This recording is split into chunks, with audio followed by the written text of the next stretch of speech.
It didn't just happen. On March 16th, the entire country of Cuba went dark. Not one city, not one region, the entire island. Lights shut off, phones died, streets went silent. For millions of people it felt sudden, but this blackout didn't just happen.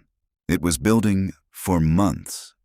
Kindly subscribe to our channel as we continue, and the real story begins far away, from decisions made in Washington. The fuel that stopped coming. Cuba depends on fuel to survive. Fuel runs its power plants. Fuel keeps hospitals open. Fuel keeps the entire country moving. But most of that fuel does not come from inside Cuba. It comes from outside.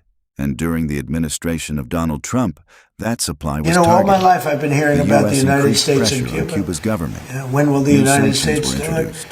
Oil shipments from countries like Venezuela were blocked or reduced.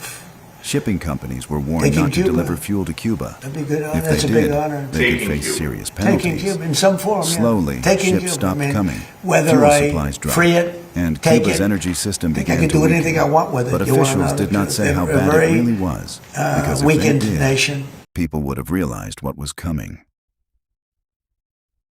A system quietly breaking.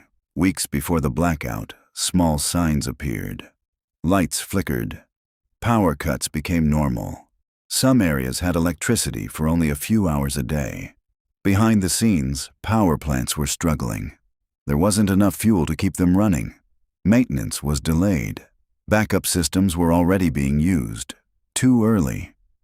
By mid-March, the situation had become critical. Fuel reserves were nearly empty. The grid was unstable. And all it would take was one failure. The collapse. March 16th.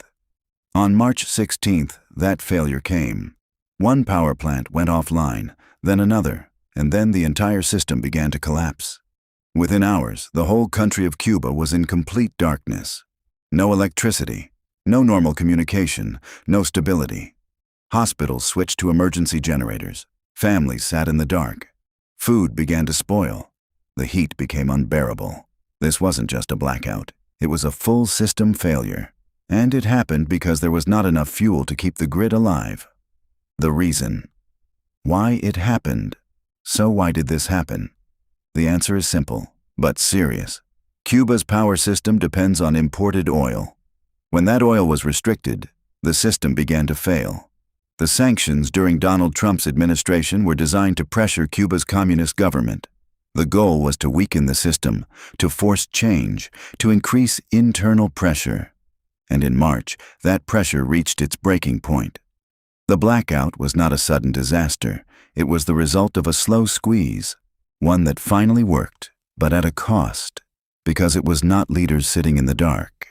It was ordinary people, history.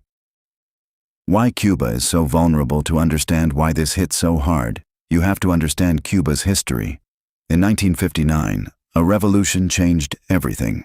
Led by Fidel Castro, Cuba became a communist country. It broke ties with the United States and aligned itself with the Soviet Union. For decades, Cuba depended on outside support, first from the Soviets, then later from allies like Venezuela. But when those supports weakened, Cuba's economy struggled. The country never fully rebuilt a strong, independent energy system. It remained dependent on imported fuel. And that made it vulnerable, especially when political pressure increased. Power returns, but risk remains. Days after the blackout, electricity slowly returned to Cuba. Lights came back, businesses reopened, life continued. But nothing felt the same, because people now understood something important. The system can fail again at any time. All it takes is another shortage, another delay, another decision made far away. More than just a blackout. This was not just a power outage. It was a warning, a reminder of how fragile systems can be, and how political decisions can reach into everyday life. The lights went out in Cuba that night, but the real question is still there.